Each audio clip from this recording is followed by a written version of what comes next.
P3K aktif bisa melamar PNS asalkan memenuhi kriteria ini. Apa-apa saja itu? Mari simak penjelasan berikut ini. Berdasarkan Permenpan RB nomor 6 tahun 2024 tentang pengadaan pegawai aparatur sipil negara, dijelaskan di pasal 23 ayat 1, setiap warga negara Indonesia mempunyai kesempatan yang sama untuk melamar menjadi ASN dengan memenuhi persyaratan dan prosedur sebagai berikut. Yang pertama, usia paling rendah 18 tahun dan paling tinggi 35 tahun pada saat melamar PNS. Yang kedua, usia paling rendah 20 tahun dan paling tinggi 1 tahun sebelum batas usia tertentu pada jabatan yang akan dilamar sesuai dengan ketentuan peraturan perundang-undangan pada saat melamar P3K. Yang ketiga, tidak pernah dipidana dengan pidana penjara berdasarkan putusan pengadilan yang telah memiliki kekuatan hukum tetap karena melakukan tindak pidana dengan pidana penjara 2 tahun atau lebih. Yang keempat, tidak pernah diberhentikan dengan hormat, tidak atas permintaan sendiri atau tidak dengan hormat sebagai PNS, P3K, prajurit TNI, anggota Kepolisian Negara Republik Indonesia. Yang kelima, tidak berkedudukan sebagai calon PNS, PNS, prajurit TNI, atau anggota Kepolisian Negara Republik Indonesia. Sedangkan yang keenam, tidak menjadi anggota atau pengurus partai politik atau terlibat politik praktis. Yang ketujuh, memiliki kualifikasi pendidikan sesuai dengan persyaratan jabatan. Yang kedelapan, memiliki kompetensi yang dibuktikan dengan sertifikasi keahlian tertentu yang masih berlaku dari lembaga profesi yang berwenang untuk jabatan yang mempersyaratkan.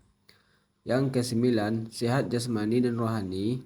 Yang kesepuluh, bersedia ditempatkan di seluruh wilayah negara Kesatuan Republik Indonesia atau negara lain yang ditentukan oleh instansi pemerintah. Dan yang ke-11, persyaratan lain sesuai kebutuhan jabatan yang ditetapkan oleh PPK. Di ayat 2, batas usia sebagaimana dimaksud pada ayat 1 huruf A dapat dikecualikan bagi jabatan tertentu sesuai dengan ketentuan peraturan perundang-undangan. Di ayat 3, instansi pemerintah dapat menyesuaikan persyaratan usia paling tinggi pelamar P3K dengan memperhatikan masa perjanjian kerja. Sedangkan di pasal 24 dijelaskan bahwa selain ketentuan sebagaimana dimaksud dalam pasal 23 ayat 1, pelamar harus memenuhi ketentuan sebagai berikut. Yang pertama, tidak pernah melakukan atau terlibat tindakan pelanggaran seleksi.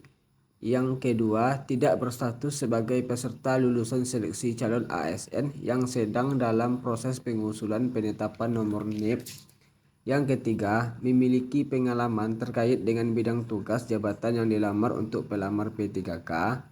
Yang keempat, dalam hal P3K, melamar pada lowongan jenis pengadaan PNS atau pengadaan P3K, yang bersangkutan wajib memenuhi masa perjanjian kerja minimal 1 tahun.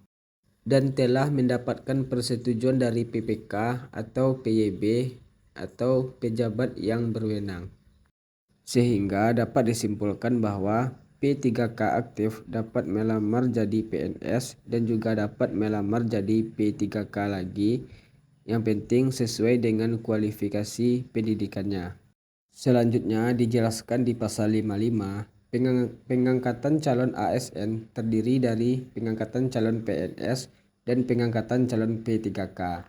Di pasal 56 ayat 1, pelamar yang dinyatakan lulus seleksi sebagaimana dimaksud dalam pasal 51 diangkat dan ditetapkan sebagai calon PNS oleh PPK setelah mendapatkan persetujuan teknis dan penetapan nomor induk pegawai dari Kepala BKN. Sedangkan di ayat 2, dalam hal calon PNS yang akan diangkat berkedudukan sebagai P3K, yang bersangkutan mengundurkan diri sebagai P3K sebelum penetapan PPK sebagaimana dimaksud pada ayat 1. Sedangkan di pasal 57 ayat 5, dalam hal calon P3K yang akan diangkat berkedudukan sebagai P3K yang masih aktif, maka yang bersangkutan mengundurkan diri dari jabatan P3K sebelumnya, sebelum penetapan PPK sebagaimana dimaksud pada ayat 1. Sehingga P3K yang masih aktif dapat mendaftar sebagai CPNS dan juga mendaftar P3K. Dan ketika sudah lulus, baru mengundurkan diri di jabatan P3K sebelumnya.